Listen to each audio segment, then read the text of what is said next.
Hi everyone, this is Dr. 𝒬𝒂𝒊𝒏𝒈 with Greenwich Chiropractic, and in this video series we're going to be talking a lot about hip pain.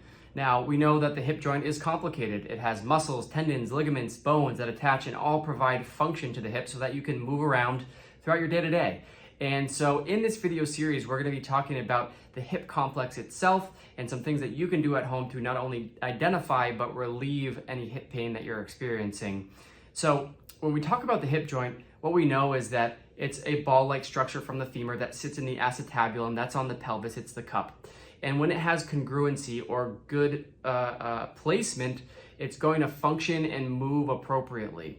But what we know is that there are many causes of hip pain, whether it's arthritis, so that hip has degenerated and it stops functioning appropriately, or it's like a hip flexor injury, something where the muscles that attach in the front get injured or tight as a result of a sports injury or sitting for a long period of time.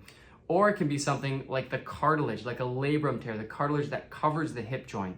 And so what we do here in the office is a combination of things that include history taking, where we get your side of the story in detail, an exam where we do orthopedic, neurological, and chiropractic tests to understand what the cause is of that underlying hip issue.